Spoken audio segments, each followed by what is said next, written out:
Olga, tomorrow the EU summit is beginning. What are our expectations?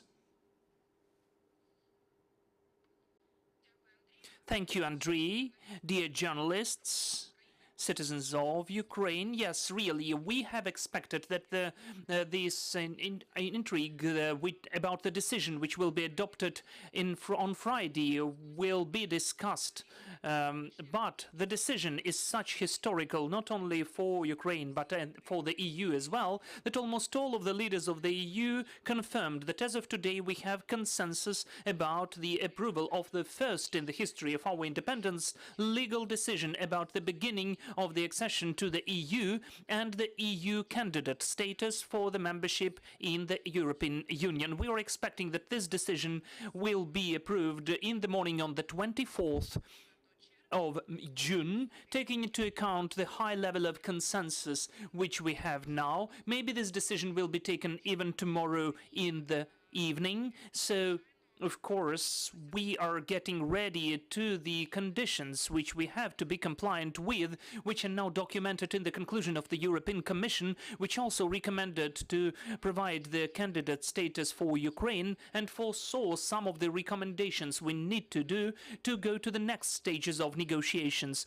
We are already preparing the roadmap to implement those recommendations, which will be soon presented and approved by the President of Ukraine. So altogether, I'd like to drive your attention to the fact that the process of the approval of this decision and our way to this decision has begun from the application to the membership in the EU for the 5th day of the war, in fact. And this is an unprecedented speed which the European Union showed considering this decision and is getting ready to provide the red light for the Ukraine's membership in the EU. During the last 2 months, the governmental team, the presidential office, the Speaker of the Parliament, the MPs, the civil population were in the European capitals. I'm thankful to the citizens and communities who are temporarily displaced for their active position and the promotion of this decision for Ukraine. And even today we can say that this advocacy work and direct political involvement at all of the levels led to the decision which is unprecedented.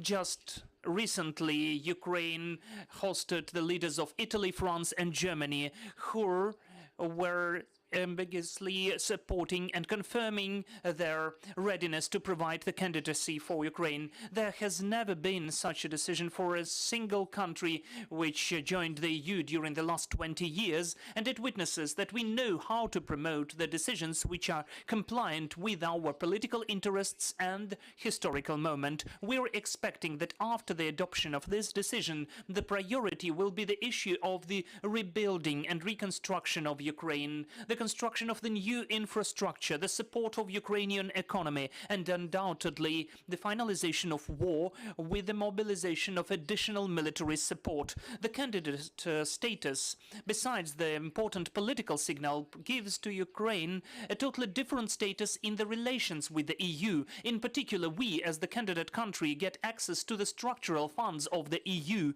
which is the totally uncomparable money with what we had before, which will be spent for the restoration of Ukraine and the creation of the resilient competitive economy. Now we are speaking about, in fact, of hundreds of billions of euro, which will be accessible for us after we get such a status. Moreover, we do hope and expect that tomorrow and the day after tomorrow, the leaders of the EU won't only give us the candidate status, but will definitely and specifically mention that we are moving in the direction of the membership in the EU and will have financial and economic mechanisms as for the country which has to become the member of the European Union. Of course, we are working on the defining of the next steps after we get the candidate status. As of today, we understand that after the conditions which are defined by the European Commission, we will be able to speak about the beginning of the negotiations. So I do urge all of you, please join the common work to implement these conditions, and separately I'd like to express my gratitude to our civil society, the citizens of Ukraine, without whom, in fact, our huge political work wouldn't have such effect as it has today. And I would like to drive your attention to the fact that the decisive element of the adoption of the decisions at the leaders' level was the unprecedented support of the movement to the European Union among the citizens of Ukraine. That's almost 90% of the citizens and almost 70% of the EU citizens, even in the most skeptical countries, which they supported the movement of Ukraine to the European Union. Thank you.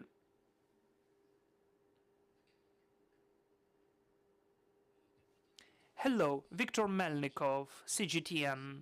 Could you please tell which problems and issues we need to overcome for our state to get the candidate status and to transform it into the status of the member of the EU? And is there any probability that the candidate status won't be given? Because there are 3 states who recently mentioned and stated that they were against such a status. As of today, and those states which were skeptical about us, as the Netherlands, Denmark, and Sweden and Portugal, have precisely and publicly stated that they support this decision. Now we have the full consensus of the 27 leaders that Ukraine will get this candidate status. I hear lots of discussions in Ukraine, not abroad, that we shouldn't lose the status which we never gained so far. So I do appeal you, please, don't have this inferiority complex. We are the country which could restore itself for so many times, and we could raise, even during the war, we showed such a high quality of work, advocacy and involvement, and lots of countries, even during the peaceful times, couldn't show such a high level as we did. So when we have the full mobilization of the parliament, government, president and civil society, I don't see a single reason to be skeptical. As for the further steps of the membership in the European Union, but it will also depend on when the war is over and when we are able to be competitive to strengthen European Union, and the European Union would strengthen us, not vice versa. Microphone, please. Could you please tell what are the conditions which we need to be compliant with, and which are the problems we need to overcome? And maybe I can add, if you allow me, out of those 7 spheres which are defined by the decision of the European Commission, which are the biggest challenge for us? As of today, the conclusion which has been published by the European Commission is about the compliance of Ukraine with the Copenhagen criteria of membership, the rule of law, the governance and the human rights. This is not the whole spectre and range of issues. 7 points which are defined by the European Commission are not absolutely complicated or they are not accomplishment.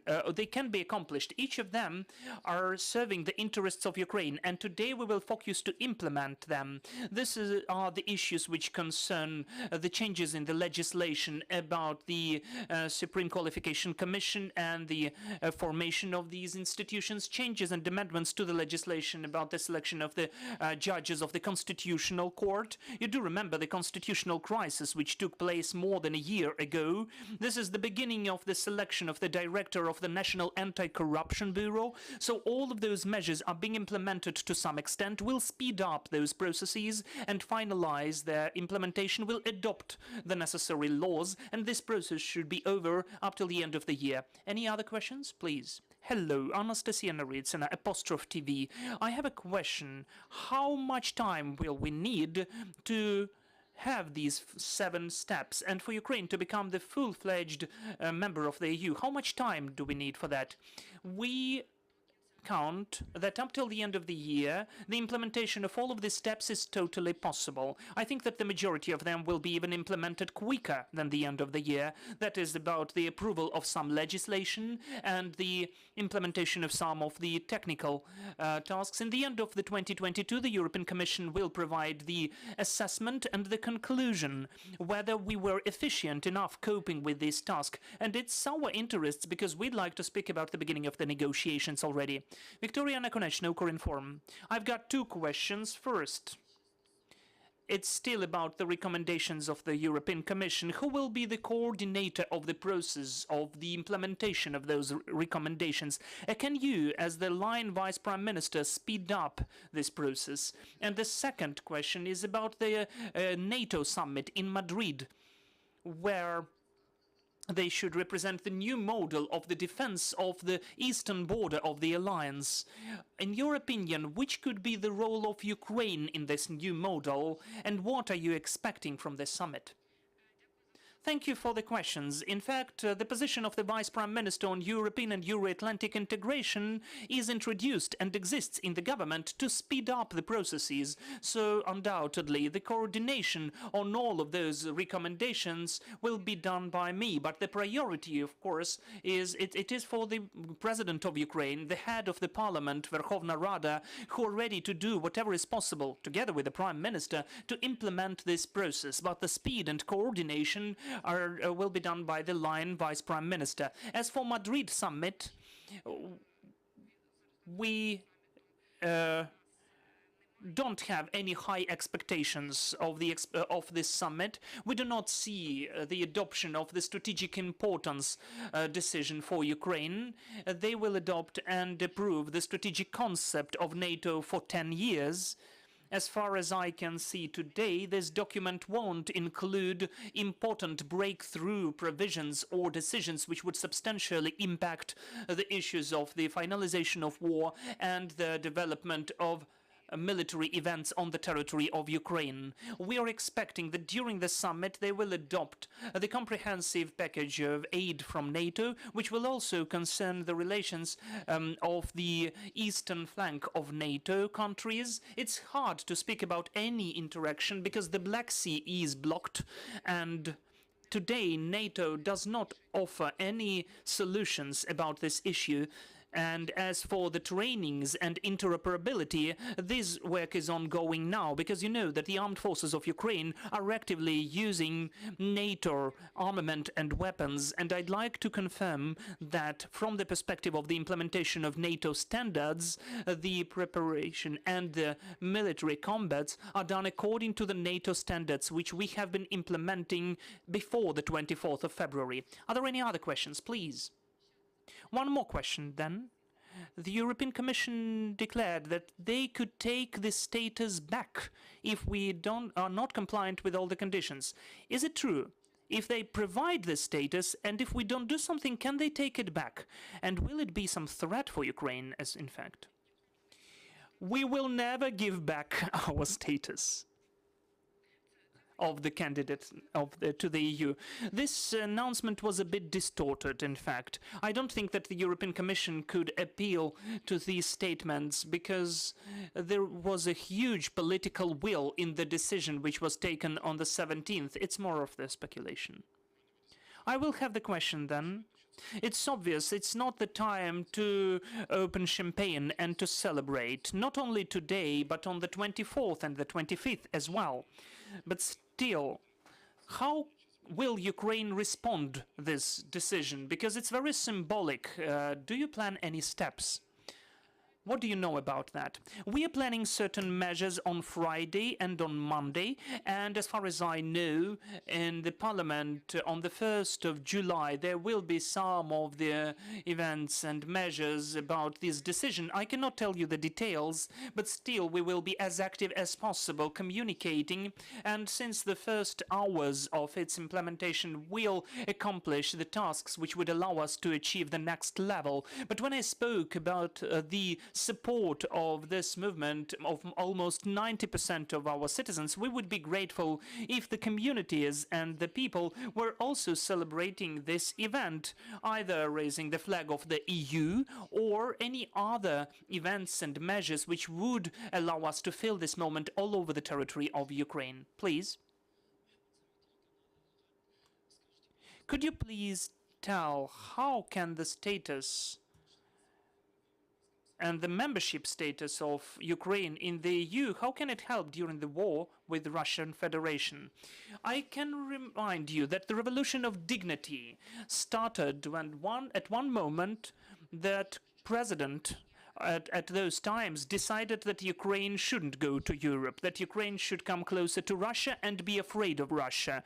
This is not the choice which was made by the Ukrainian people. So in fact, the candidate status is the first in the history of our independence legal decision which would define that we will be the part of the bigger family of democratic countries. This is the first legal status which Ukraine has, but this symbolism is important because it's connected with the historical decision for the EU countries, which have never approved it so quickly and never created such a powerful consensus about the positive decision. And for us, of course, it is so important that it is a very comprehensible and precise sequence of the involvement of financial resources to restore our country at the high scale. First of all, of the cities which were destroyed because of the occupation, and also the restoration of infrastructure and economic activities. My last question then, when will the civil opinion, the citizens' opinion and the political position of the EU, when did they change for us? Well, there were lots of such moments. When we began our advocacy activities, we had only our traditional friends and allies who supported such a decision. We did not have a very precise position of the European Commission or European Council. The majority of the EU countries persuaded us that we shouldn't form any expectations because it's just impossible to adopt such a decision. In 2 months, we just changed this situation cardinally at the level of all of the EU capitals, because there was the individual communication with each of the leaders, with each of the parliaments, and after each of the visits we had positive announcements of the leaders. So I cannot just define any day or time when it changed. Just weekly the number of the countries which supported this decision increased.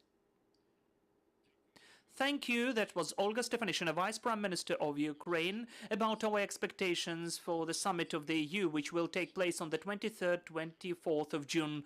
Thank you. Please follow our announcements. Stand with Ukraine.